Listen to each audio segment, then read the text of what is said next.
أعوذ بالله من الشيطان الرجيم بسم الله الرحمن الرحيم الحمد لله رب العالمين بارئ الخلائق أجمعين فاطر السماوات والأرضين والصلاة والسلام على أشرف الأنبياء والمرسلين المبعوث رحمة للعالمين شفيع المذنبين وحبيب قلوب الصادقين سيدنا ومولانا أبي القاسم محمد اللهم صل على محمد وآل محمد وعلى أهل بيته الأطيبين الأطهرين الهداة المهديين ولعنة الله على أعدائهم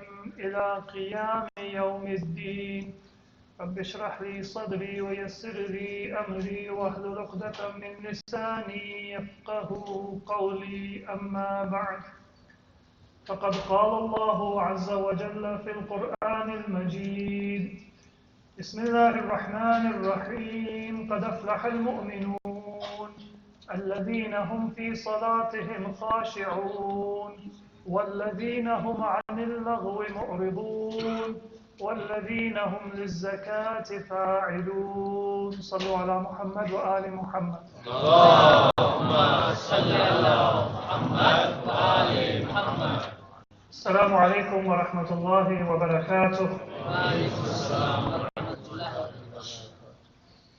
There's a statement that I have often expressed, but sometimes with hesitation, about majalis, and seeing the enthusiasm and the talent of our younger members of our community and their expression of love for Ahlul Bayt and their very beautiful explanation of the message of Ahlul Bayt.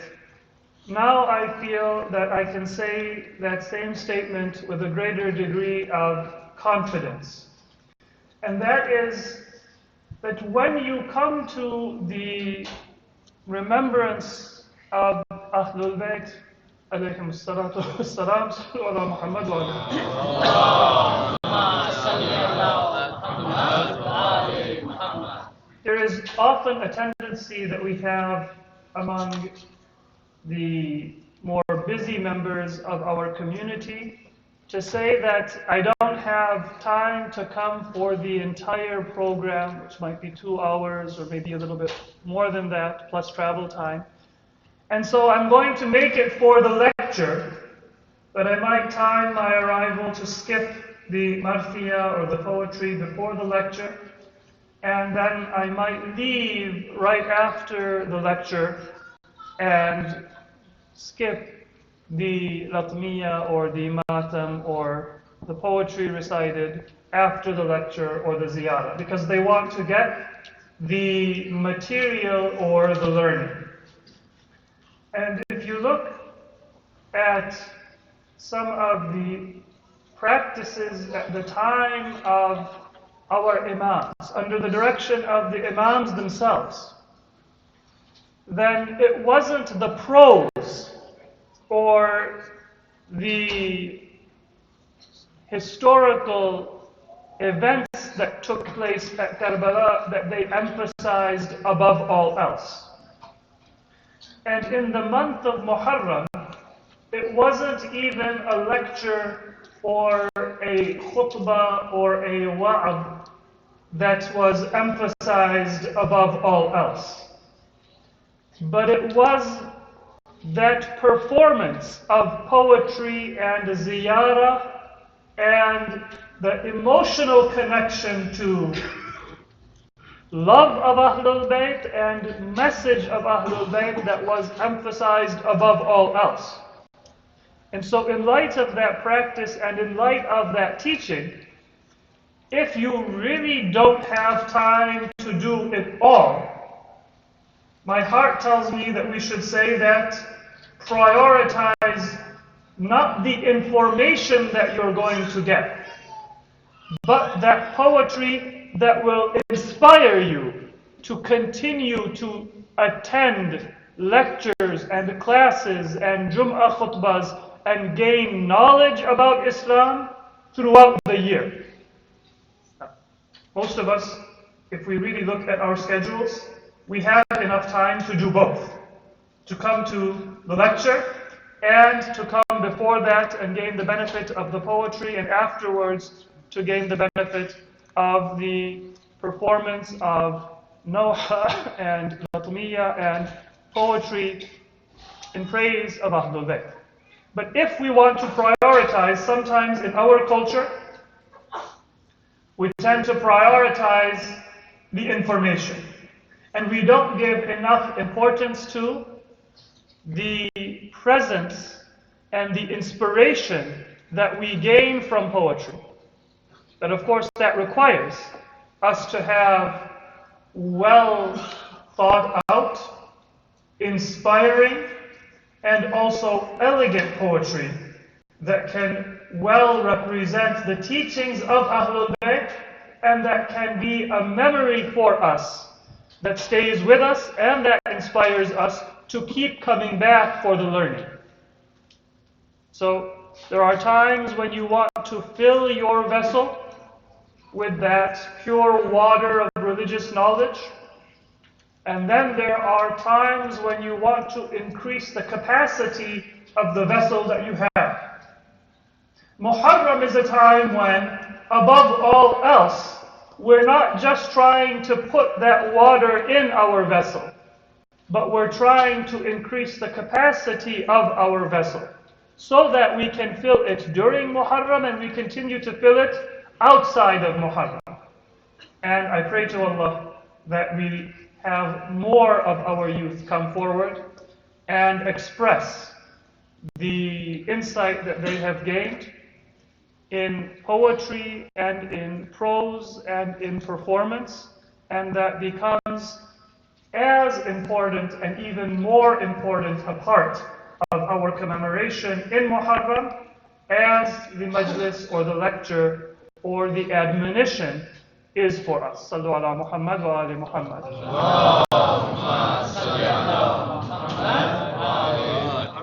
I also say that because yesterday, if it might have seemed as if part of my message was self-serving when I was advocating for giving more importance to religious learning, then this is to balance that and say that it is not all about those who can impart knowledge, but it is also about the inspiration. Thinking back to my own youth, I listened to many majalis, but I don't remember all of those things that I might have learned at that time.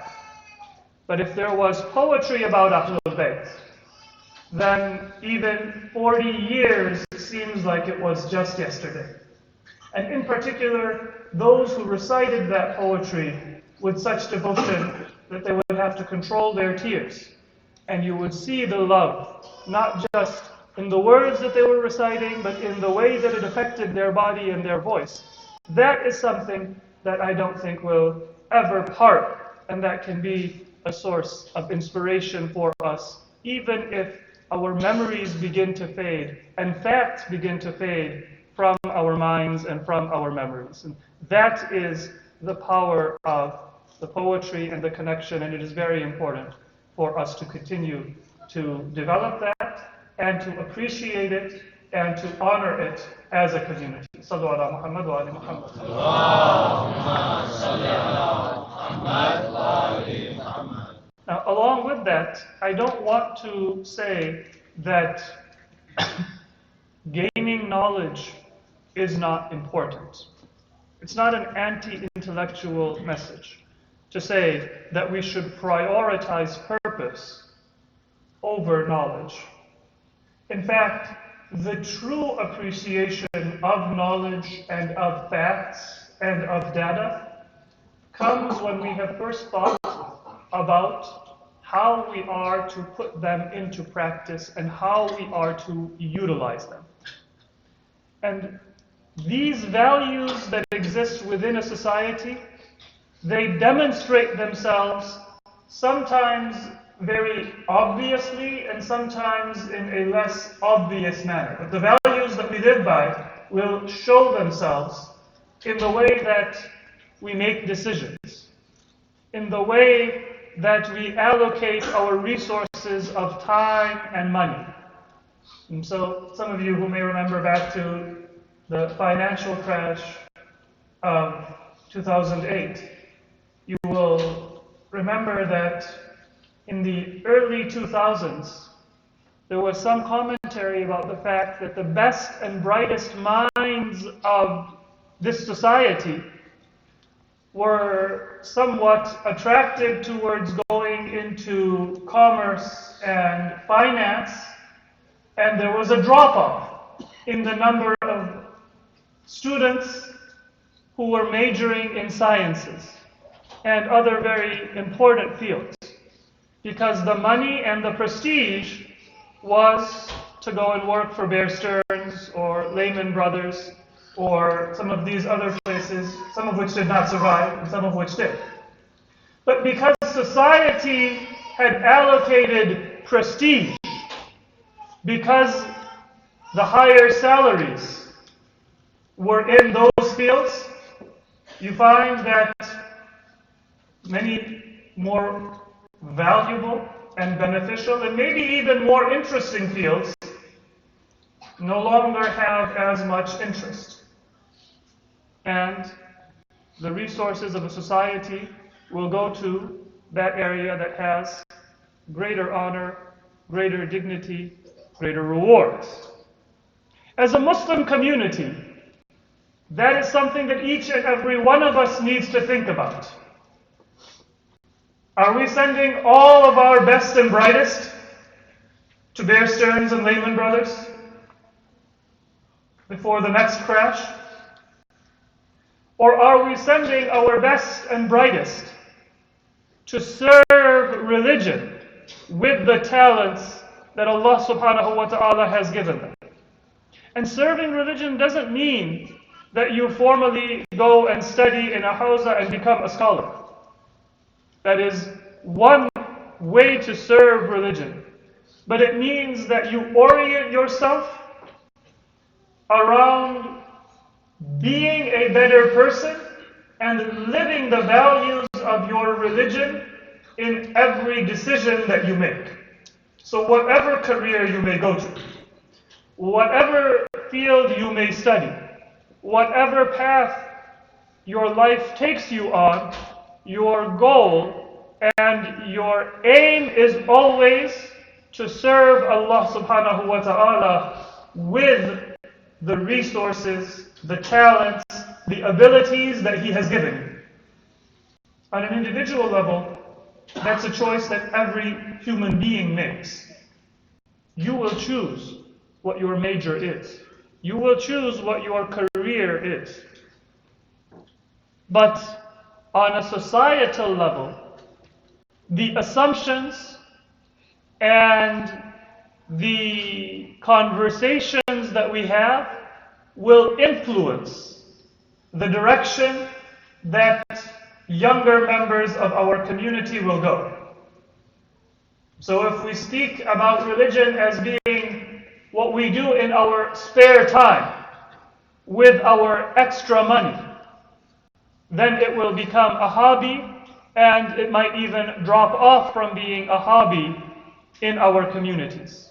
An individual might still have a good motivation, but they will not have that support that society and culture should provide to develop that potential to its fullest extent.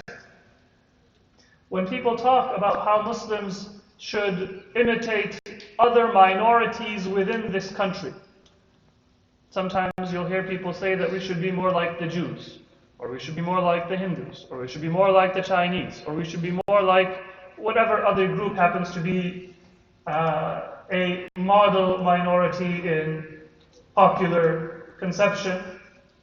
Then the assumption is that if other minorities have a greater statistical representation at the highest levels of educational accomplishment or professional accomplishment or economic attainment, then that is something that Muslims should look forward to.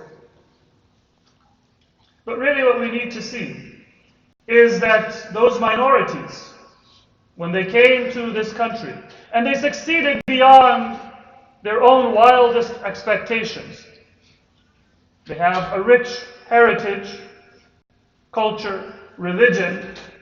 What did they contribute to this society? Beyond maybe a carnival in downtown, where everybody might dress in a certain color. Foods, dress, certain cultural practices.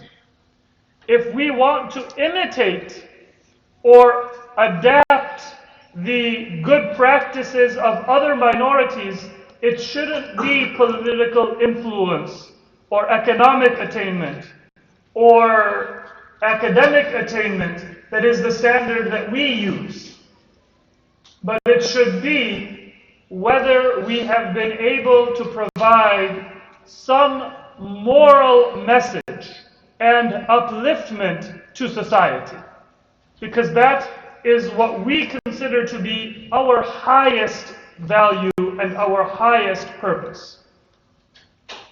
And sometimes when Muslims speak about how to get involved in politics, or how to go to the next level in our public presence in this society, we see that they are speaking along those same political, material, economic lines that so many other groups also utilize and may have succeeded at. And where is the end of the road if we go down that path? Other than Islam will also be just a label that is used to describe certain cultural identities. Certain types of ethnic food will be known as the food of Muslims. Certain names, certain holidays or practices, but the heart and the essence of what makes Islam a comprehensive way of life will be lost. And within that success are the seeds of failure. So that is not a message to say don't have professional attainment. That is not a message to say don't succeed. Every Muslim should want to use the opportunities that have been given to them by Allah to the fullest extent. But it is a message to say prioritize the purpose, that those talents and those resources are to be used for. That should come first. As a parent, as an individual, as a society that has a culture, we should orient ourselves to take greatest happiness and give the greatest thanks when Allah subhanahu wa ta'ala has used us for a purpose that furthers our values and our principles, and not when we are able to accomplish something for our own self. Sallu ala Muhammad wa ali Muhammad.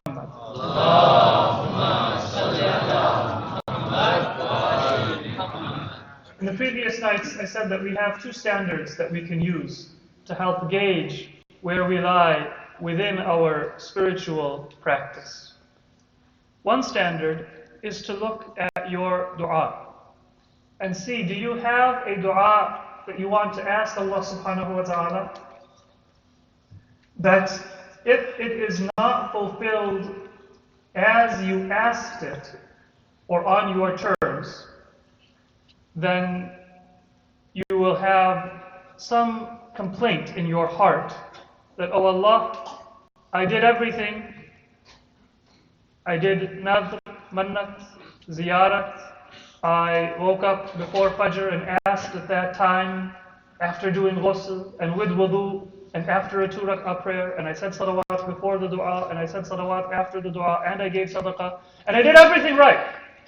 And I've been asking for years, but I didn't get an answer from you. If I have a complaint, even if it's an implicit complaint, then that means that what I am asking Allah for is on my terms.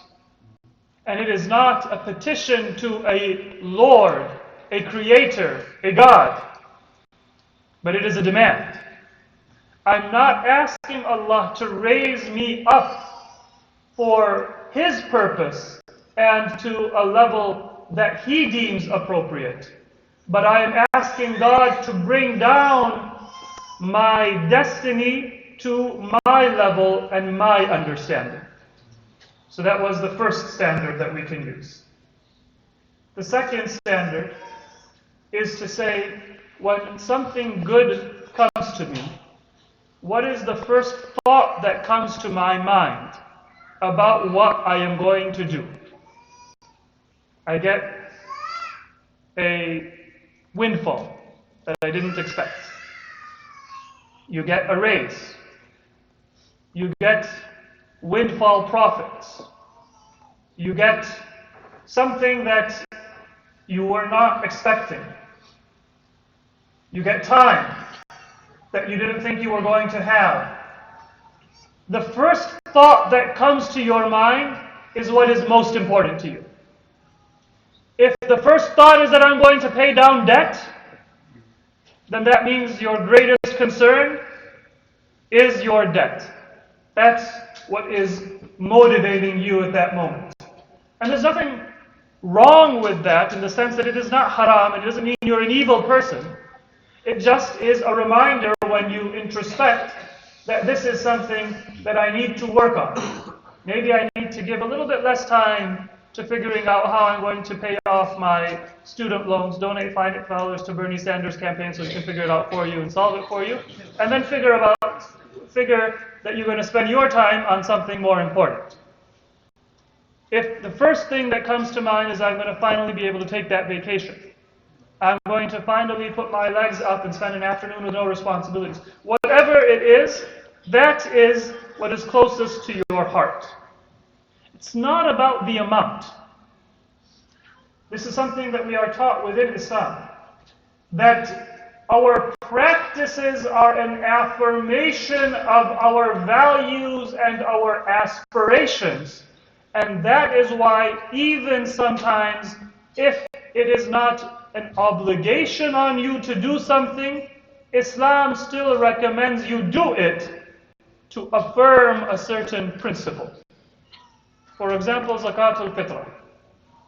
Zakatul Fitra is the zakat that is paid before Eid prayer on Eid al-Fitr, after the month of fasting.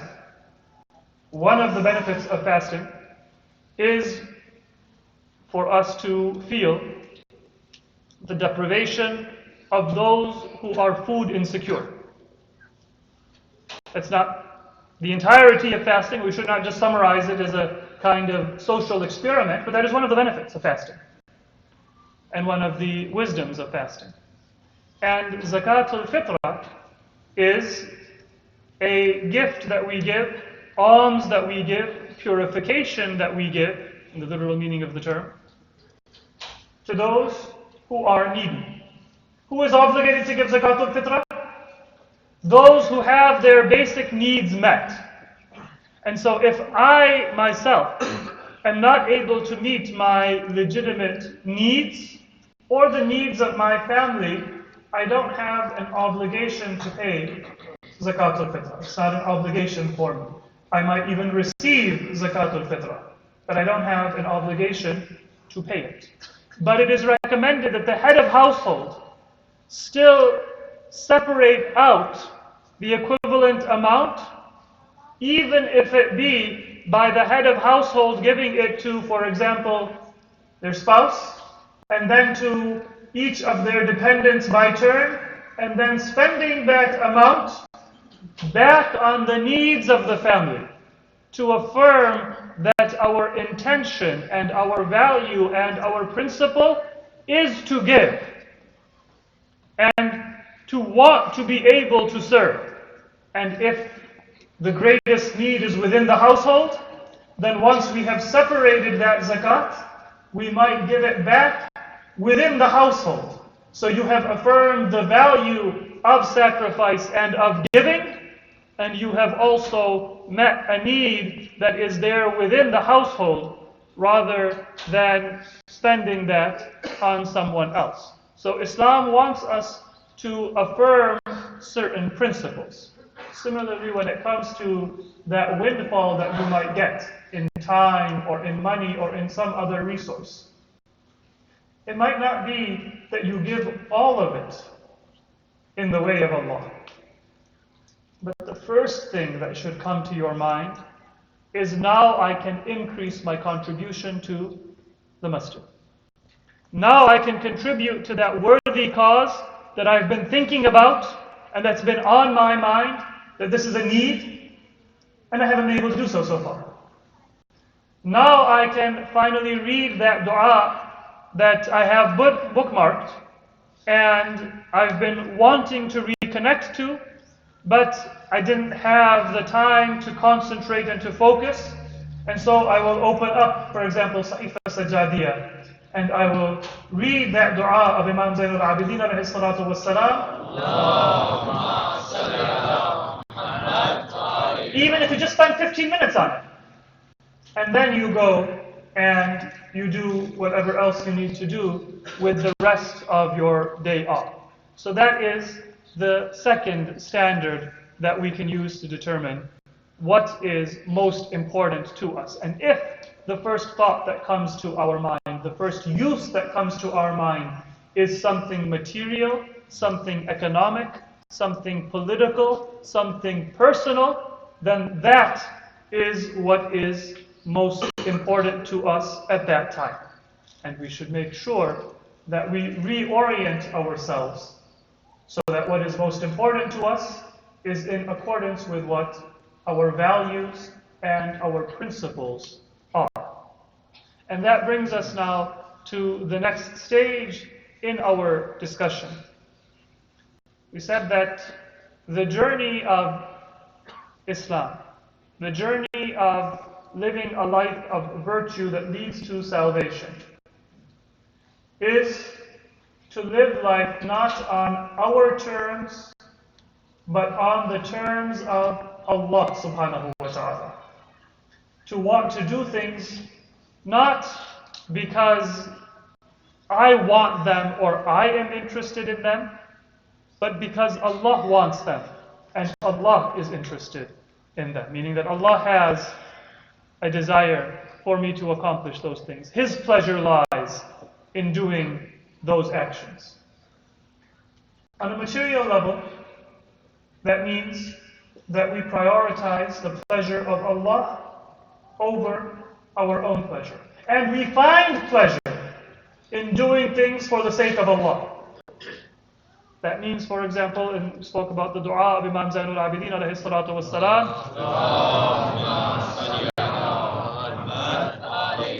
So one of the prayers of our fourth Imam is, "O Allah, make me somebody for whom obedience to my parents and kindness to my parents is something that is more pleasing to me than somebody who is dead tired finally finding a comfortable bed to lay down on, or somebody who is dying of thirst finally finds cold water to quench their thirst. حتى أوثر على هوايا هواهما وأقدم على رضايا رضاهما." Until their whim, not their needs. Sometimes when we have parents who are now passing middle age and entering old age, we might think, what are their needs? What do they need me to do? I will be there when they need me. That's not the aspiration or the dua of our Imam. حتى أوثر على هوايا هواهما. I want something, and they want it. If they're living with me, for example, and they have a certain preference. They want me to paint the walls pink, and I don't like the color pink. The Imam is saying that their whim, there's no logic, there's no need, but their desire and their whim should be more pleasing to me than my own whim and preference. وأقدم على رضايا رضاهما. Their preference, their desire, their happiness brings more happiness to me than what I want. So when we say, where do you put that first dollar? Where do you spend that first minute when it comes to you unexpected? That also can translate to, where do you get the most satisfaction? If you have 2 cookies, and you give 1 cookie to a friend, and you eat 1 cookie, which one makes you happier? The cookie that you ate, or the cookie that you gave to your friend? The principle that we are speaking about is that where you can bring happiness to somebody else, and you can serve somebody else. That example is not just for the kids. Trust me, sometimes us adults are more greedy with our cookies and our goodies and our treats than any child can be. Sallallahu ala Muhammad wa ala Muhammad.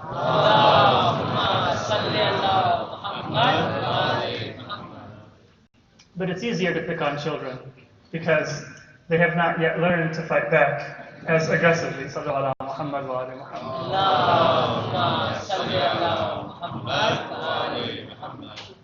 The greater pleasure I derive should be from what I give and what I contribute and what I do for others. حتى أوثر على هوايا هواهما وأقدم على رضايا رضاهما. That's the end of that dua. You can read the entire dua, inshallah, when you have time, when you have that snow day, or when you have that day off work, or when you're stuck in traffic, and put it on a playlist and don't read it. But when you have the time, then these are the things that should be on our minds. I need to check up on Sahif al-Sajjadiyah. I need to check up on the words of Amir al-Mu'mineen. I need to reconnect with the text of the Quran and see if some of those messages have gotten kind of pushed back to the far recesses of my mind. This is about our material life and our human relationships. The next stage is for us to remember that sometimes even our religious practice is something that we co-opt for our own purposes. Even our religious practice is something that we co-opt for our own practices. So we become consumers of religion rather than devotees and servants of a cause that is greater than ourselves. Just give a few examples of that potential danger that I'm speaking of. We sometimes feel that when we are in a gathering, and there is always going to be something that goes wrong in public. When you have a large number of people gathered for worship, somebody's child will be a little bit unruly. Something might not go according to plan. And we will feel that I was not able to recite the dua, or I was not able to perform the worship like I wanted to. I have lost something. One message is that we should try to do better in arranging our space so that there is a space for families with young children that will not interfere with people's practice. To the extent that these problems are solvable, we should try to solve them. But even with the best intentions, sometimes the microphone will not work. Sometimes the audience will get lucky and the speaker will lose his voice in the middle of the speech. He will not be able to complete it. Sometimes those things don't work according to plan through no fault of our own. If we feel that we lost something, then our religious participation and performance is something that is serving ourselves. There are people who might go for Hajj or Umrah or Ziyarah frequently, but they haven't thought that I have been for Hajj twice. Now I should send somebody else for Hajj. And this was the practice of some of the companions of our Imams, Imam Musa Kadhim alayhi salatu wassalam. And onwards, our Imams had companions who were quite wealthy. And one of the things that they would do is they would sponsor a Hajj for their fellow believers. But if I think that when I have the chance, I should utilize it, then I should fear that maybe I am somebody who is a consumer and not a contributor. And when you gift somebody Hajj, then if you decide to take the bare bones package for yourself, that is fine. But when you gift it, and I've seen this sometimes, that people say that, I have a grandfather who I need to do a Hajj for, I'd like to do a Hajj for, so how much does Hajj cost? Well, it costs a minimum of $8,000. No, but can you send somebody from Pakistan? Because I've heard that it's something like $5,000 there. And if you do it from Saudi Arabia, then it's $2,500. So I want to get the Hajj done. So let me find where can it be done cheapest. I want to do a Qurbani. Where can it be done cheapest? Now, sometimes where it can be done cheapest corresponds to where there is the greatest need. Especially when it comes to sacrifice, sometimes the price of meat is cheapest in those places where there is the greatest need. And so your material interest corresponds with your religious interest because it will go somewhere where it will do a lot of good. But with Hajj, if you've gone once and Allah has blessed you, then how beautiful would it be for the wealthier members of our community to say, every year a Hajj will be done on my behalf, whether I go or I send somebody. And that might seem like a very big morsel. It might not, you might bite it off, but it might not be able to be digested. And so come together, 2 brothers, 3 brothers and sisters, an extended family, and say together, every year somebody will go and say salam to the Imam of our time from Mecca, from Arafah, from Mina on our behalf. And we're not going to look for the cheapest way to send somebody to Hajj. That's for when I go. But I'm going to try to give the best experience. So I might even give an extra $500 for that person to buy souvenirs for their family when they go for Hajj. Because those souvenirs are also part of the expenses and the journey of Hajj. And for many of us, that might not be that easy, but 2 or 3 of us can get together and make sure that we send somebody for ziyarah of Karbala, or for ziyarah of one of the other ma'sumin. But the goal is that our religious life also should not be a matter of what experience I want to get, but it should be a matter of how I can best serve Allah subhanahu wa ta'ala. I try to deepen my connection to my religion by being present, by going for ziyarah, by going for Hajj, by going for Umrah, and also providing that opportunity for others if Allah has blessed me with the ability to do so. The extent of my concern should not be, what can I get?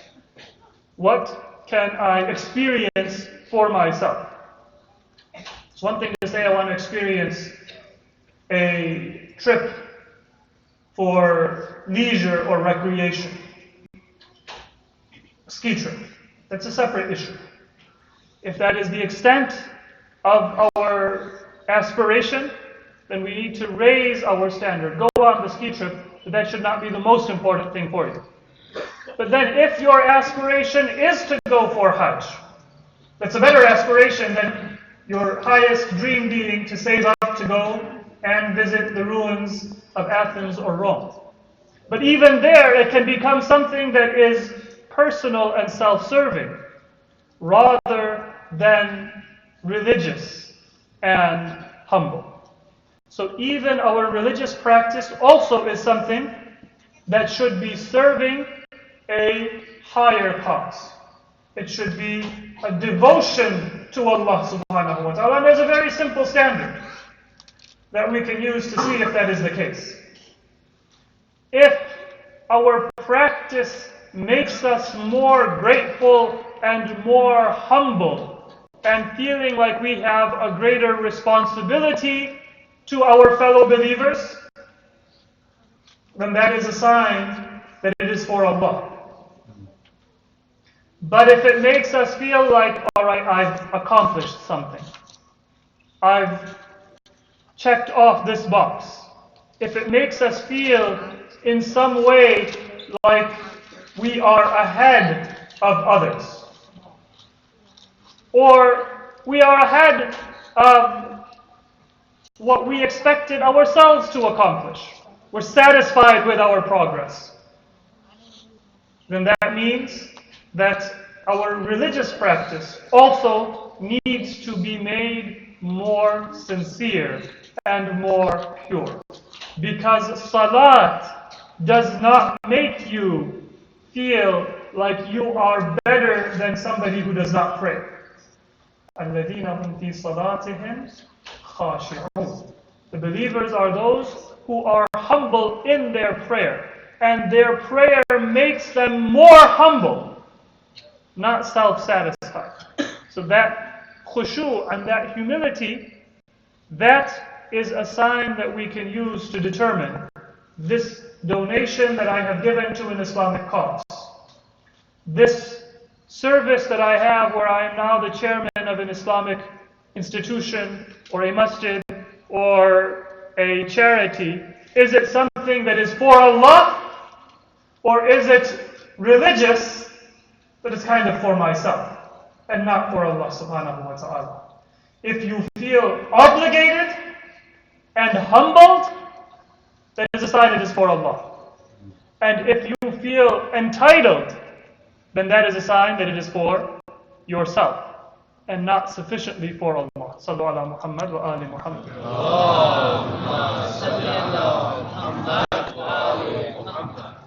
And if we want to take one concept given to us in the Quran that illustrates how we should conceive of our personal relationships, our material resources and bounties, and our religious practice, then it is the concept of amana. These are a trust. My life does not belong to me. My resources are not mine. They are Allah's. And He entrusted me with them. And I have to show that I am worthy of that trust.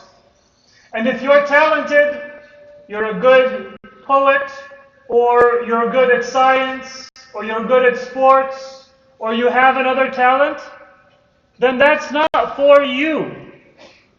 But that is another gift that has been given to you by Allah subhanahu wa ta'ala. And you should seek, how is it that you can utilize that talent best for the sake of Allah subhanahu wa ta'ala? Society will teach you how to monetize your talents. But religion teaches you how to spiritualize your talents and to focus on using that resource for the sake of Allah subhanahu wa ta'ala, because all of these are amana. And the ability that you have been given through your upbringing, through your circumstances, through the religious institutions that are available to you to learn and to move closer to Allah, and the opportunity Allah has given you to pray and to fast and to do good, that is also an amana. Your religious life also is an amana. So that is not something that you should rest on your laurels about. And Allah says about the amana in the Quran, Bismillahir Rahmanir Rahim, إِنَّا عَرَضْنَا الْأَمَانَةَ عَلَى السَّمَاوَاتِ وَالْأَرْضِ وَالْجِبَالِ فَأَبَيْنَ أَن يَحْمِلْنَهَا وَأَشْفَقْنَ مِنْهَا وَحَمَلَهَا الْإِنسَانُ. Allah had a trust.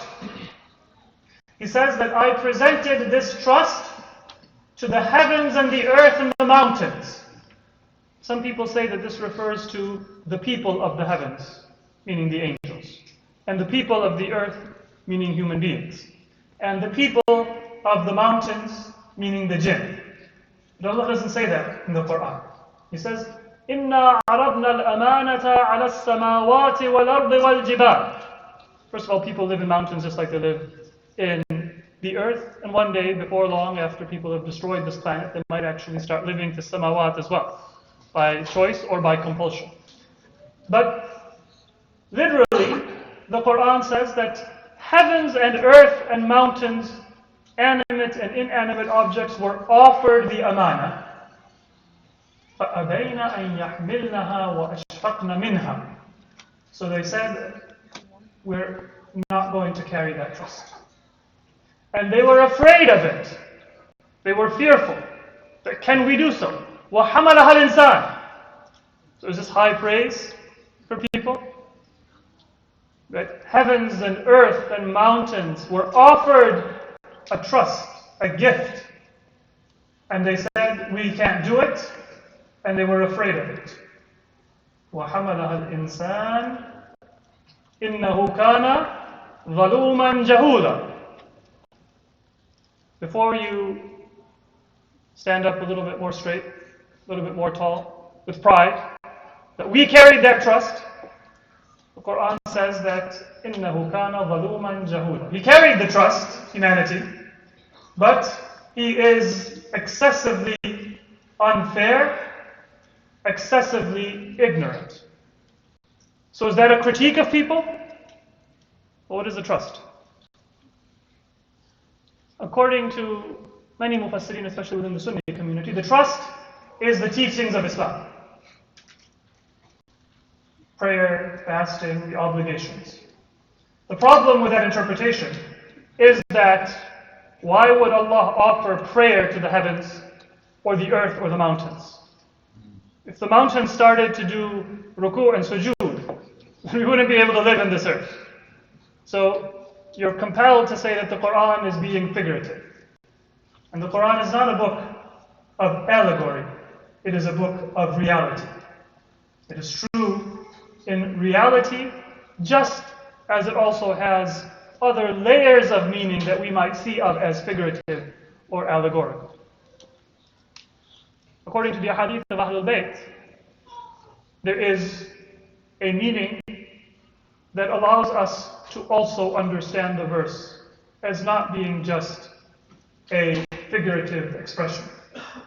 The amana is not just prayer and fasting, but it is wilaya. In other words, it is the reflection of the purpose for which Allah subhanahu wa ta'ala has created heavens and earth, the manifestation of the highest purpose, which is wilayah of Allah, is tawheed, and service of tawheed, which is to accomplish that for which Allah has set in motion this entire complex system of creation from heavens and earth and everything in between. And Allah offered the skies. Can you be the manifestation of my purpose? And the skies, not as a refusal, but as a recognition that that is not something that we are able to do. They said that no, that is not for us. Oh Allah, you did not create us in order to be able to carry that wilayah and that amana. And then Allah said to the earth, can you carry it? And the earth said, that's not for us. We can't do it. And then Allah said to the mountains, and they said that we cannot do it. وَحَمَلَهَا الْإِنسَانِ. And people said, we'll do it. We will accomplish God's purpose. So now, is this praise or is this criticism? If you just look at the completion of the verse, إِنَّهُ كَانَ ظَلُومًا جَهُولًا, it seems like it is a sign that people are mistaken in thinking they can carry that trust. But then if you continue the next verse, you will see that it's not saying that people are wrong. لِيُعَذِّبَ اللَّهُ الْمُنَافِقِينَ وَالْمُنَافِقَاتِ والمشركين والمشركات ويتوب الله على المؤمنين والمؤمنات وكان الله غفورا رحيما. Allah did this, and He made people to be ظلوم جهول, so that He can be غفور Rahim. When we do dhulm, then Allah is forgiving. When we are unjust, then Allah is forgiving. And when we are jahul, jahul means to act impulsively and ignorantly, then Allah subhanahu wa ta'ala's response is mercy. إِنَّ النَّفْسَ لَأَمَّارَةٌ بِالسُّوءِ إِلَّا مَنْ رَحِمَ رَبِّي إِلَّا مَا رَحِمَ رَبِّي. That your soul will constantly tell you to do evil. That is jahl. And then Allah provides His mercy that gives you calm and protects you from the evil of your own inclinations and temptations that you are subjected to.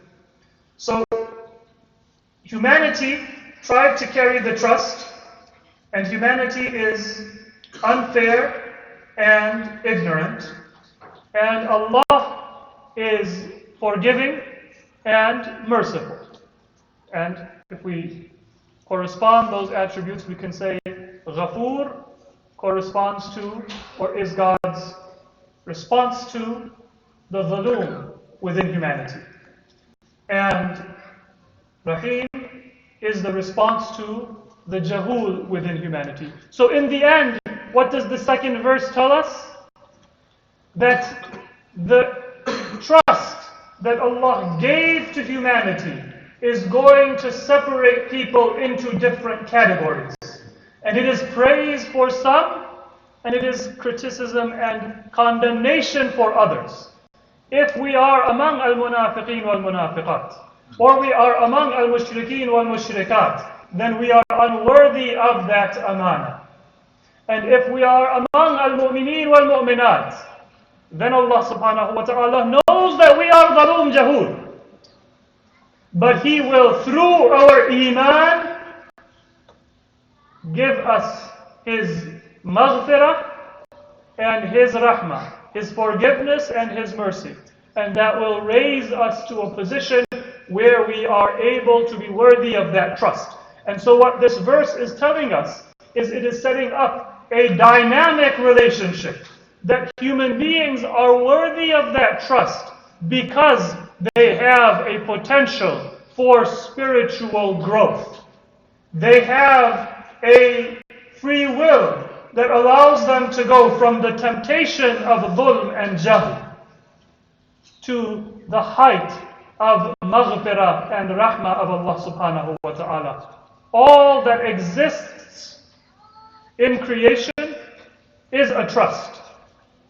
And your recognition of the wilayah of Allah, and the wilayah of His Prophet, and the wilayah of the progeny of His Prophet, your religious life, and your personal human relationships, and your material possessions are all part of that trust, and your struggle is to overcome the temptation.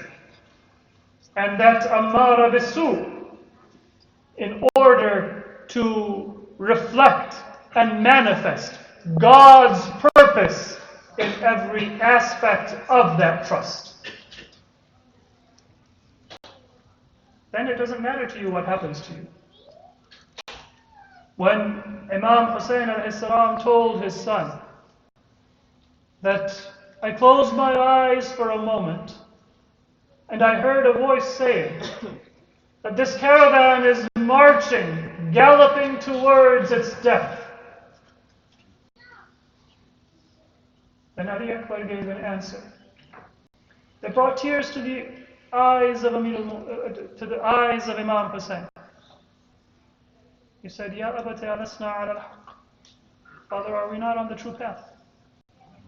And the Imam said, if we are not on the true path, then who would be? He said, Father, then it doesn't matter to us whether we gallop towards death or death gallops towards us. In either case, it is God's trust.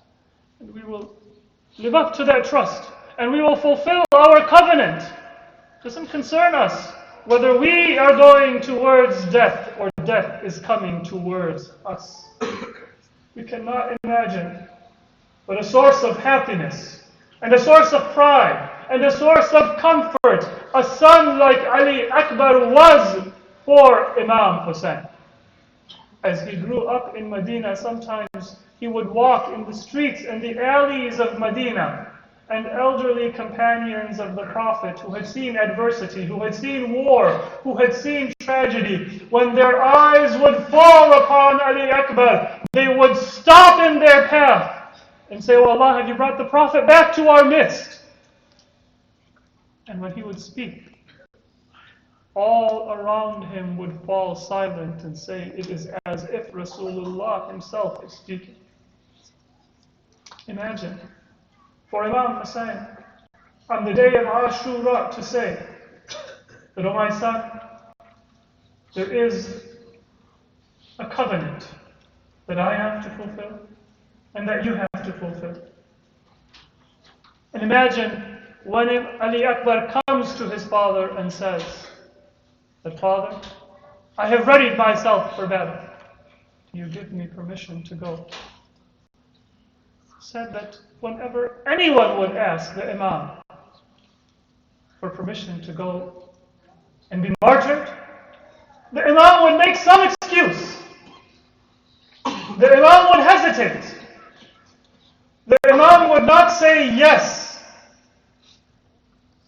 except one person who came to the Imam to ask, where the Imam, although tears were streaming down his face, did not hesitate to say, "Yes, my son, go. Go and do battle." And with the courage of a young warrior, Ali Akbar began to go towards the battlefield, but Imam Hussein called him back. "And son, my son, in your courage, in your readiness to sacrifice, have you forgotten your mother? Have you forgotten your Aunt Zainab? If I have bid you farewell, then they still wish to see you once again." And so Ali Akbar went to his mother, and she wept, and she hugged her son, and she told her son, "Oh Ali Akbar, walk in front of me, so I can have some final moments that will sustain me as I imagine them through my years when I will be deprived of your company." But she did not take long because she knew Imam Hussein was waiting. Then Ali Akbar went to his aunt Zainab and she wrapped her arms around her nephew and she said, "Ali Akbar, how can I give you permission to go to battle? When my grandfather died, then I had my father and mother to console me. As each member of Ahlul Bayt was gone, then we would have the successive member of Ahlul Bayt with us. Oh Ali Akbar, you are the memory of those noble personalities who have departed. Oh Ali Akbar, you are dearer to me than my own heart." And with her words of grief, Lady Zainab continued to hug and weep while Ali Akbar began to feel that maybe his father was wondering why he had not come back. And gently, he may have reminded Lady Zainab that, "Oh my aunt, I would never wish to tell you that I want to depart your company. But I left my father standing outside, waiting for me to come back." And so Lady Zainab steeled herself and dried her tears so that her brother would not see her grief. And she came with Ali Akbar and said that, "Let me assist you in preparing for battle." Once again, Imam Hussein, he looked at his son and he said, "Oh my son, go and make your father proud. Bid farewell to Ali Akbar." But then, when Ali Akbar turned to go towards the battlefield, it is said that he heard the footsteps of his father behind him. And he turned back and said, "Oh my father, did you not bid me farewell?" And the Imam said, "Oh son, If you could only know that there is no way for me to bid farewell to you. I did not walk beside you, but my feet carried me. Go, my son, and do battle. According to some narrations, Layla was present, and she was in the tent, and as Ali Akbar did battle, she watched the face of Imam Hussein to see how her son was in the battlefield. And the narration says that as Ali Akbar did battle, and he revived the memory of Ja'far al-Tayyar and Amir al-Mu'mineen, the Imam's face began to show signs of pride. And a smile played after long moments on the face of Imam Hussein, because his son was causing the enemy to flee before him. But then Imam Hussein's face became worried and darkened.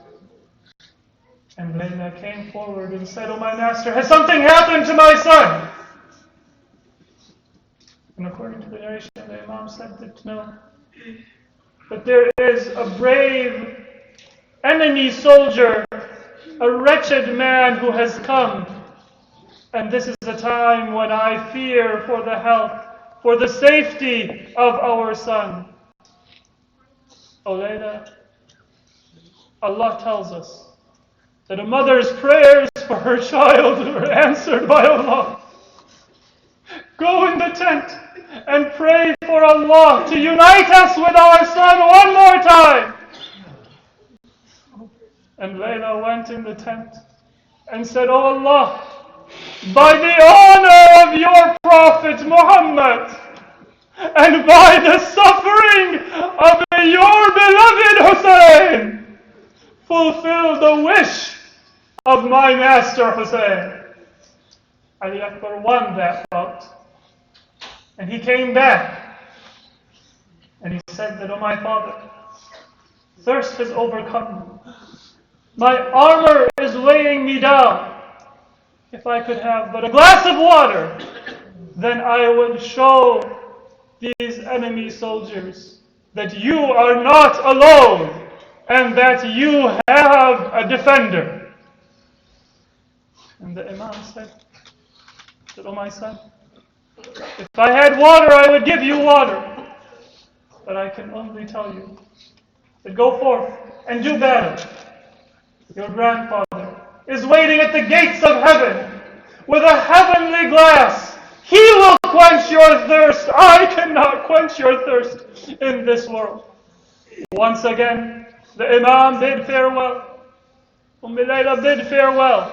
Ali Akbar went and did battle again. This time the enemy knew that they could not face Ali Akbar from in front of him. And so they attacked him from behind. And one soldier, Murra ibn Munqidh, he struck a blow on the back of Ali Akbar that caused him to lean forward. And in the commotion, his horse took him towards the enemy soldiers. And it is said that now they felt that they could finally take out their vengeance against the family of the Prophet.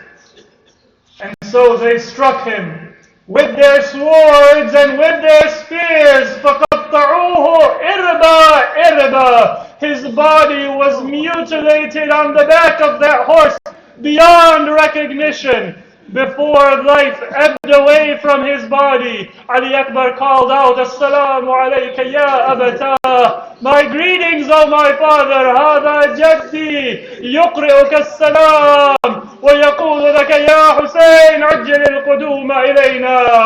O Hussein, this is the grandfather of Imam Hussein. Ali Akbar said that my grandfather, the messenger of God, has come. He has quenched my thirst as you promised. And he gives you tidings, O Hussein, that he is waiting for you by the gates of heaven. Fear not and grieve not at the loss of your son, because you will be reunited shortly. These were the words through divine inspiration that Ali Akbar conveyed to Imam Hussein. But what consolation can a father have in that state?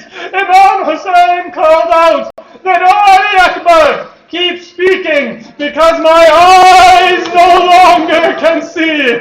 I will only come to you by hearing your voice." The Imam brought himself to the body of Ali Akbar and threw himself upon that mutilated body. And he called out that, "O Allah, bear witness against these people that the very likeness of the Prophet came towards them, and they did not show him any mercy." Inna lillahi wa inna ilayhi raji'un.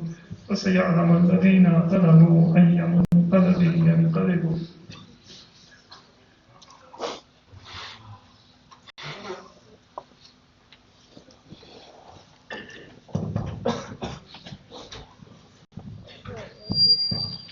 Brothers and sisters, this concludes our program downstairs.